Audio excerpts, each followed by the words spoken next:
guys, welcome back to Habits and Humor podcast, where we talk about all things habits, health, happiness, and we keep it as simple as possible for you so that you can start today to do the thing you know you want to do and actually be able to do it. One of those things that we want to talk about that you might want to do, some of us are considering living a dairy-free lifestyle. Some of us have been given some information from a doctor or a health professional or someone telling us that perhaps removing dairy from our diet would be helpful for our overall health, the way that we feel, and what is going on in our bodies.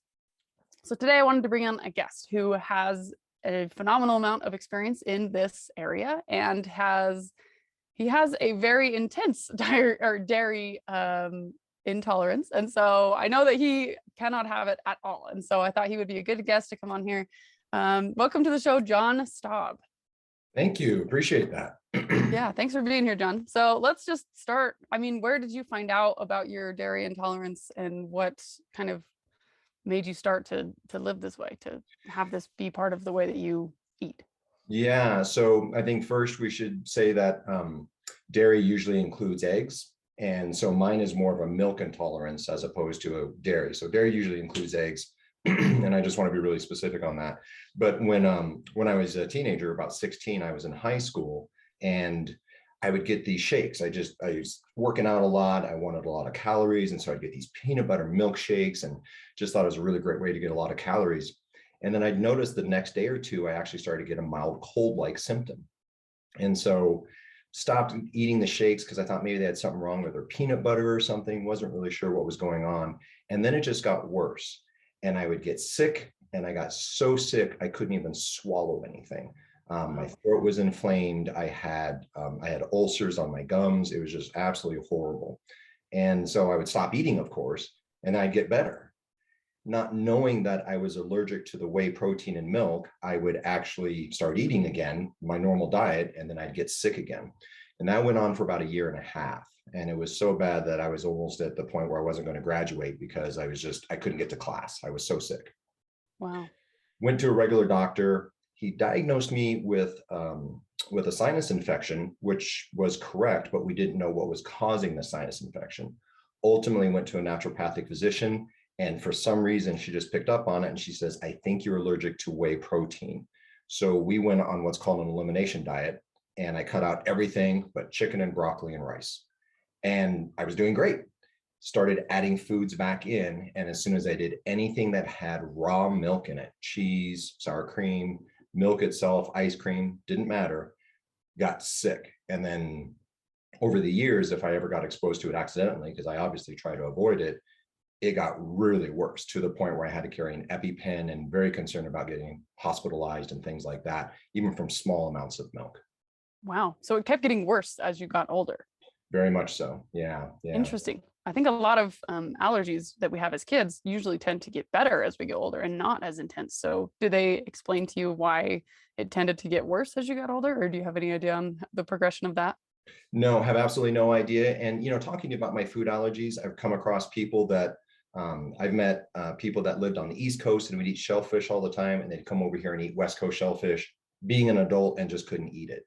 Or they would eat XYZ their entire life. And then one day in their, past being a child, obviously, they just couldn't eat it anymore. So we don't really know if it's autoimmune related or if it's genetic, or we really don't know. So I've just avoided it, obviously. And who knows, sometimes these things ebb and flow. So I might be able to eat dairy again, and I just don't know. And I'm just kind of not really willing to risk it at this point. So interesting. I know that you and I were at a party once. So you guys, John is my sister's boyfriend. And so he and I have, we've known each other for several years now. And we went to a party together and there was some wasabi. And you said that even just like one little lick of wasabi will make you incredibly sick. It's to that point, right? It was. I don't know if it's still the case, but it certainly was. I had so I enjoy decaf coffee, and I make sure that they put soy milk, or I actually prefer coconut milk in it, and they mismade it. And I got a little sip of it and I was sick for weeks. I mean, wow. Just imagine the worst head cold with migraines and all the symptoms that go with it, fever and everything. And it was from a small trace amount. So. Wow. Interesting. Yeah. So you started with an elimination diet, and the three things you said you would only eat: chicken, broccoli, and rice. What's the philosophy behind that? Why would you not eliminate those three? Well, it's actually a really good question. The doctor recommended it. And I can't say 100%, but most people tolerate those things really well. So you can usually talk to someone who has an allergy to milk or an allergy to peanuts or an allergy to something. Those things tend not to be very allergy promoting, and they tend to provide all the nutrients that you need. So you're getting the stomach fill from the rice. So hopefully you're not getting hungry and craving other things and going off your diet. Broccoli covers a whole range of things where you're obviously getting into all your minerals and vitamins and stuff like that, and then the protein from the chicken. So, ideally, you're not going to starve to death in the short term. So That's a good solution. We don't want to yeah, starve to death. yeah. So what are some of the experience or some of the symptoms that we might experience if we need to start using, like maybe start tending toward dairy free? What might we be having? What are some symptoms we could have that would give us a clue? Yeah. So one of the things that I've always found, and it still happens to me if I ever get a small amount of dairy in my diet, is that you will feel very, for lack of a better term, you'll feel very phlegmy. So you'll feel mucus starting to be generated. And that is, in my understanding, is that is an immune response. That is your body trying to prepare for this immune response. And so it is a very common thing. Gastric distress is obviously another one too. So milk and dairy products, they tend to go through the gastrointestinal system fairly quickly. And so if you are eating something and then with an hour or two, you notice you're having some type of gastric distress, that's a good sign of lactose intolerance or even potentially an allergy. Okay, awesome. So we have these symptoms. Should we go immediately to elimination diet, or is there a simpler beginning? Like, is there a couple of things that we should try to cut out first? What's the process to begin this discovery? Well, I'm a big fan of an elimination diet, and not just because of dairy, but because I think you don't really know what your body is responding to. So we have so many things that impact our body dietary wise, the things we drink. There's people that are allergic to food coloring. You just don't know all the things that you're doing to your body because we take in so much synthetic stuff right now. So I'm a big fan of an elimination diet. And typically my clients, they tend to feel amazing on it. And then you start introducing stuff and you see how negative this stuff can be. I've had people that have gone dairy free, not because they need to, but because we just suggested that they do, and they can't stand the taste of it after they're off of it for about 6 months. That it's just, yeah, it is. And I don't know if that's, that could be the placebo effect, and it could be just that we've accustomed ourselves to the taste of it. But I am a big fan of an elimination diet, really getting rid of all the synthetic stuff, the stuff that we just generally don't need in our diet, and then reintroducing stuff for every 30 days. So every 30 days, you'll chunk in something. So I'm going to add fish back in, or I'm going to add this back in, whatever it is. But it's a really good way to get off of synthetic processed foods. And I count dairy as being a processed food because it tends to have hormones and antibiotics and stuff like that in it. But at the same time, it's very difficult to do. I mean, we have such an abundance of food that tastes so good to us. And an elimination diet, it takes a huge feat of discipline for sure.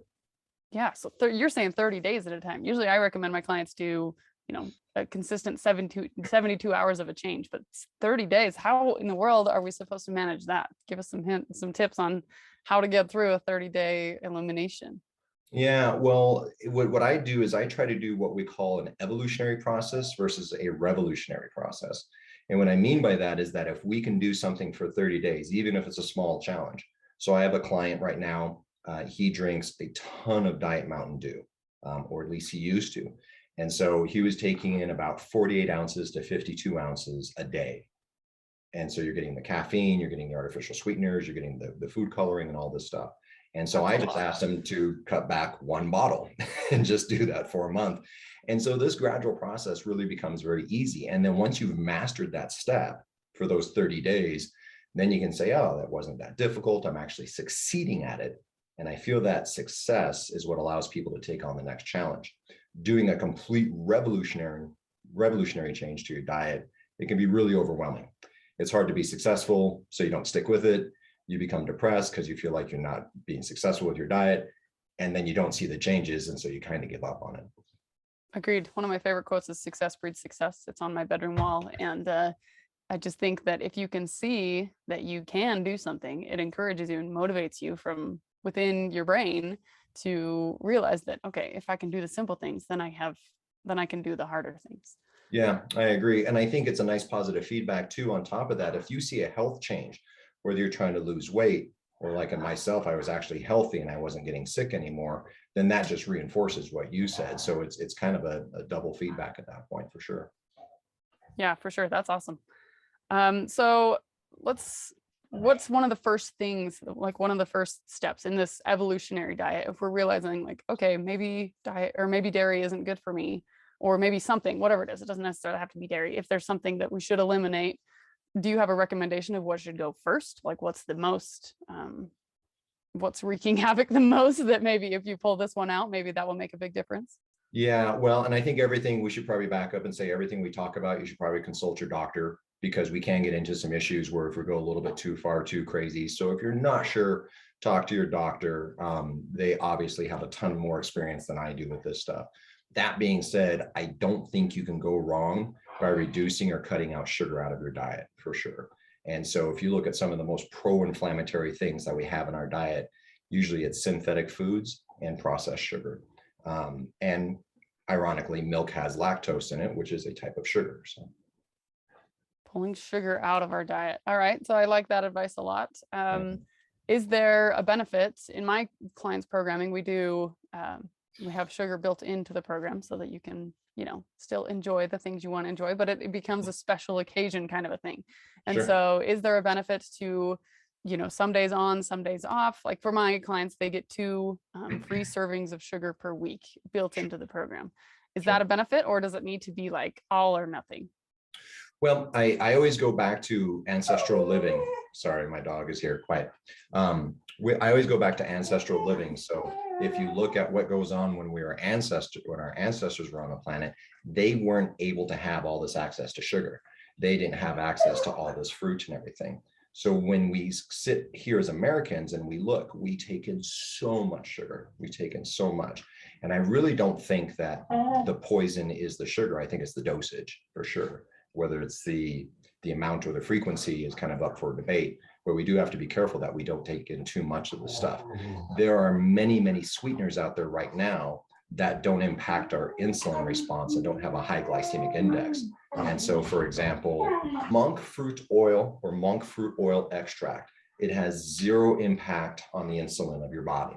So when we take in sugar, we respond with insulin, and insulin either forces us to store it, which is usually what happens, or we try to use it.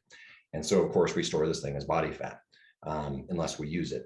So when you get something like monk fruit oil, and it has shown to have other benefits as well, it has the same effect on the taste buds, that it's very sweet. It doesn't take a lot of it to make something taste sweet, but you get the same satisfaction. It still has the satiety involved in it. And there's other things buy too. monk fruit oil. You can get it off Amazon. It's super easy.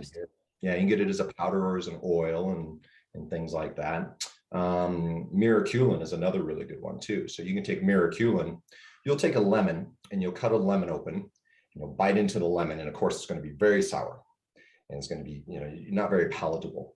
You'll take Miraculin and wait a couple seconds and you bite into the same lemon. It'll taste like lemonade. So it literally blocks this. Yeah, it literally blocks the sour palates and the sour taste buds on your tongue. This blows my mind right now. Just talking about lemons makes my mouth salivate. I love lemons. And it lasts for about 10 or 15 minutes and then it just goes away. And so it's some of the things that we look at and we say there are solutions to this stuff. Are they cheap? Are they the easiest? No. But if we really want to make health a priority, we do have to look at some of these alternatives. I like that.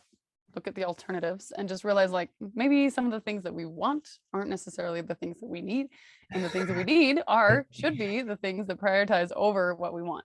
Yeah. And that's a mental game there. But for your experience in particular, I know sometimes it's helpful to get education or get help or get assistance from other people. I know you have a story of a time recently when someone outside of yourself, I mean, obviously you have a lot of experience and you know what you're talking about and you do the research, but you needed someone else to kind of keep you in line lately. Tell us that story. Yeah, so it's a good moral to the story, because it's I always say that 2 pairs of eyes are better than 1 pair.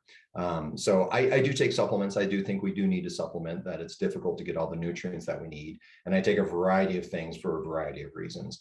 And Whitney, she came up to me and she says, hey, she says, do any of your supplements really affect your liver enzymes or any of these other things? And they do, because your liver has to filter everything. It's a giant sponge. It holds all the toxins that your body doesn't want to deal with and just kind of sets them to the side.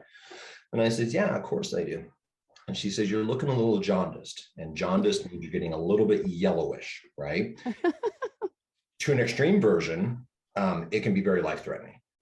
You can kind of get this if you eat a ton of carrots. People will get this tone to their skin and everything. But it made me very concerned. And I was getting what we recently I'd been getting what we call epigastric pain. And it's just very superficial right underneath the ribs. And it was so intense, it would drop me. I would literally, I'd be in the shower, I'd be walking, and just out of nowhere, I felt like a knife was in my ribs. It's just absolutely excruciating. And I do martial arts and stuff, so I'm not shy of pain. And it dropped me. I couldn't breathe, anything. And so I went through all my supplements and I looked at everything. And the short version of the story is I was getting a toxic level of zinc in my diet. Through my foods and through my supplements, it was all adding up to be too much. And one of the signs of zinc overdose is epigastric pain, this really sharp, intense pain by your ribs. What had happened is that I had added a supplement, and then some of my supplements had changed their formulas to the point where I was just getting too much. And I don't know if I ever would have connected it. You see yourself in the mirror every day. I don't know if you would see yourself generally get more and more yellow, and how bad it could have gotten. She had been gone for 3 or 4 days working, and then she came back, and she's a nurse in trade. And so she noticed it right away. And I think it's just a really good thing to step back and take a look at everything that you take in. We get so used to our routines that we don't really realize what we're doing to our body sometimes. But also just to get outside viewpoints. We may not like the answer. I didn't like the answer that I wasn't taking the right supplements and I wasn't being smart about what I was doing. But for sure, it needed to be said.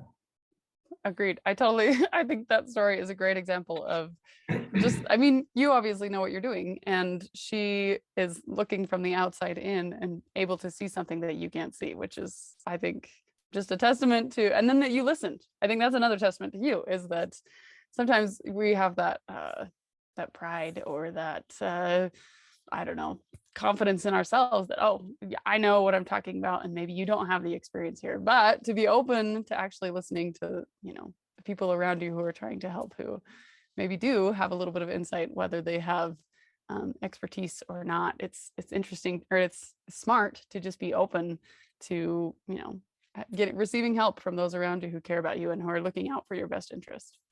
Yeah, for sure. Especially when it's people who care about you. I think we can go to a doctor, and there's different levels of primary care out there, and they're not all Harvard graduates, and so they're trying to crank through patients just like all the rest of us are trying to get through our jobs and our days, and they get a little numb to the information too. But if you have a loved one comes up and says, hey, you need to take a look at this, I think we really need to take a moment, step back, and just say, this person has my best interest in their mind. They're not saying this because they need to get through 12 patients today or something like that. So valid point. I think so. Let's go to supplements for a minute. There's a lot of people that ask questions about supplements often, and I don't start people on supplements until they have formed some consistent habits first. I start people on their healthy habits first, and then we bring in supplements, because in my philosophy, supplements supplement what you're already doing. That's why they're called what they are. Sure. And if you are taking a supplement with an unhealthy lifestyle, it's not really going to process well. It's not really going to have an effect. But if you have those things in place that you already have started, and things are moving the way that they should be, and you're getting some balance and some good proper nutrition and exercise and things like that first, then when you add these supplements in, they actually have an impact. What are your thoughts on that? I agree with you. And the one caveat I would say is that it depends on how far off the person is. So if you have a person that they're just a little bit off track, and maybe they're just a little bit overweight and they're not as active as they want to be, I 100% agree with everything that you just said. You have to keep in mind, statistically, about 70% of the population of the United States is deficient in vitamin D. And vitamin D is essential for almost every mechanism that occurs in our body, immune system and everything. So if we took someone and we said, hey, I'm going to supplement you with vitamin D, which is super easy to do, it's hard to overdose, unlike zinc, and we can get it readily available at grocery stores and Amazon and all these other things, and add that in with what you're talking about, we may actually get a synergistic response to what's going on. And so do they have the energy to start working out? Would they if they're on vitamin D? And we start getting into some health concerns too, like liver disease and stuff like that, where supplementation can fix that quicker than diet alone by itself. So when we start talking about, alcohol consumption, stuff like that, we start getting fatty liver disease. So could you stop drinking the alcohol, or can you slowly reduce alcohol and start taking a supplement that actually can help you preserve your liver? And so I think sometimes those things have to be in conjunction, and it's a case by case basis. I don't think there's one recipe that you can write that would cover every person. I agree.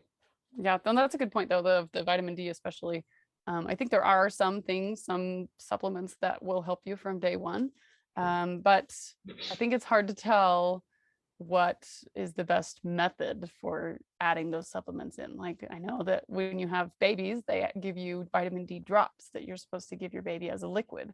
And then I know that there are vitamin pills, and I know that there are water soluble vitamins you dissolve. Like, do you have opinions on what way is the best to get these vitamins and minerals and micronutrients in your body that actually will be processed and used?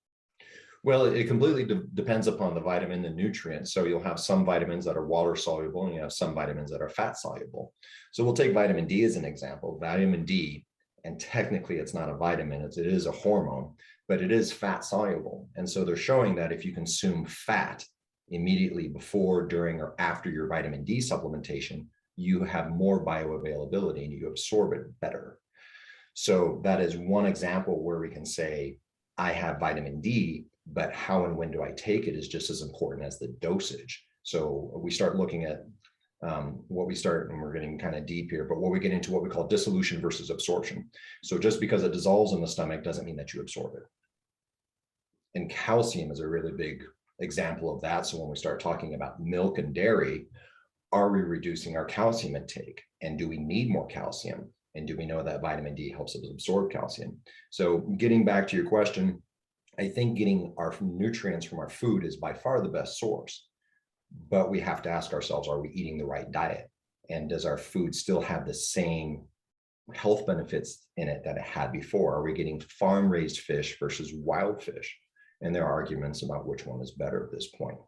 So I do think food is really the best source. That being said, vitamins that are bioavailable tend to be from food-based products. And so you will actually have vitamins that are made out of food as opposed to just minerals that are not bioavailable. And they tend to advertise it, and they tend to be the more expensive brand for sure. No, I agree with you. I think that there are definitely options out there for the good stuff.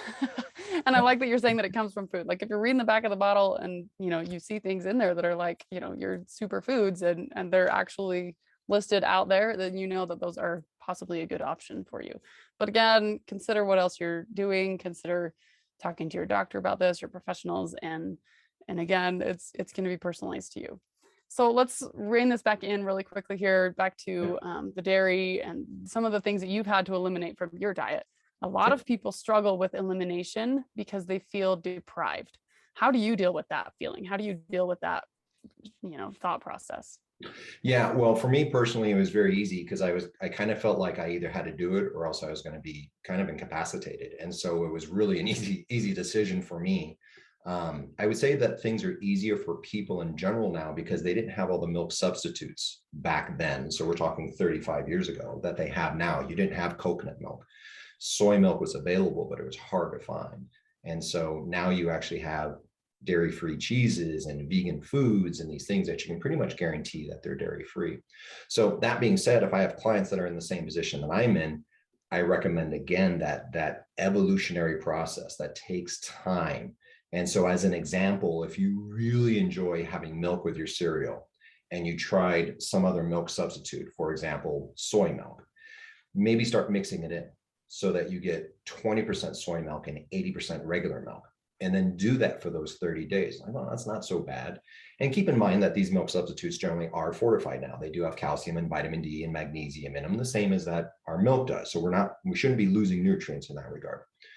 And then the next month, make it 40, 60 in the next month. And then pretty soon you should be there. It is a way to do it.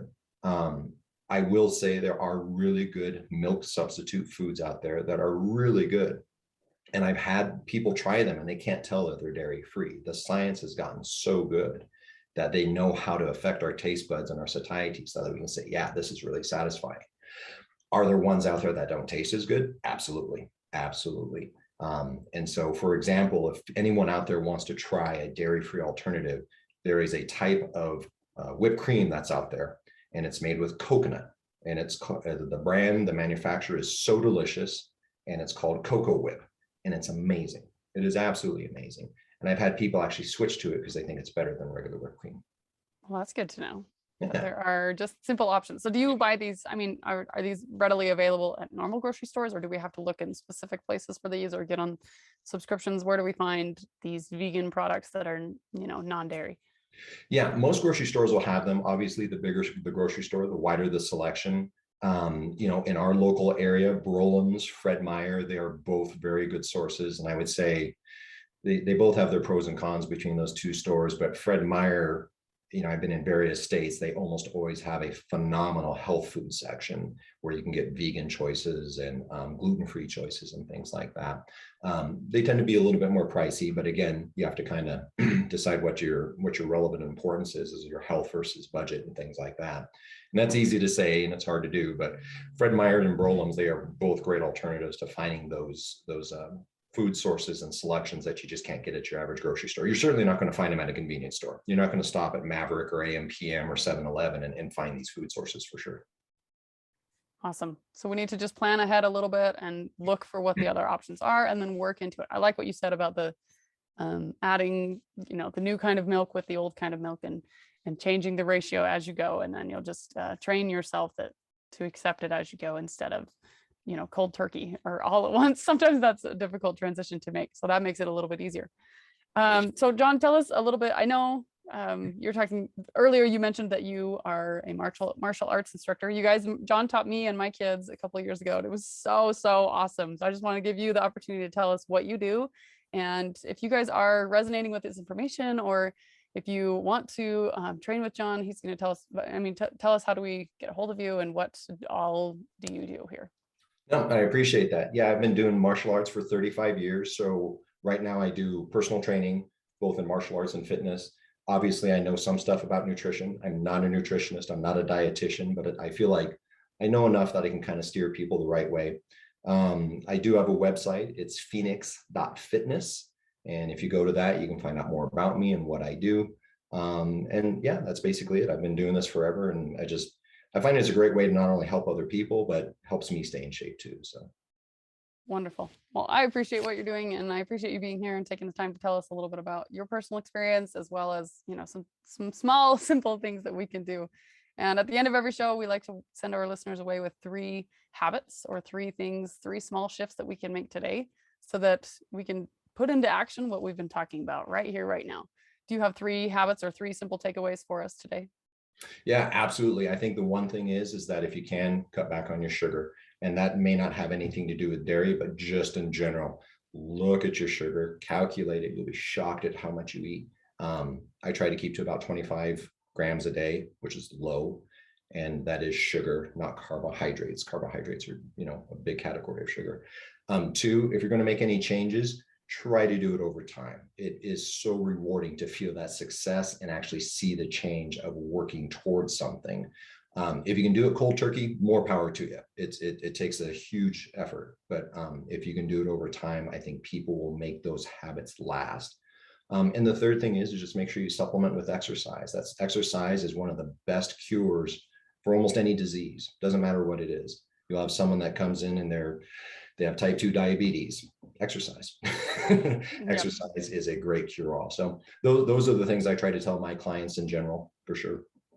Awesome. Well, thank you, John. I appreciate it. And you guys, if you are interested in learning more about this stuff, go to Phoenix Fitness, and he's a great resource. He's great fun, and he's really, really good at what he does. He's very, very knowledgeable, and just it's awesome. And it's a different way of exercising. If you have an exercise routine that you're kind of sick of or you're bored with, martial arts is a very, it's different than other things that I've done, and I thoroughly enjoyed it. So I highly recommend it, and I highly recommend John. I just think he's wonderful.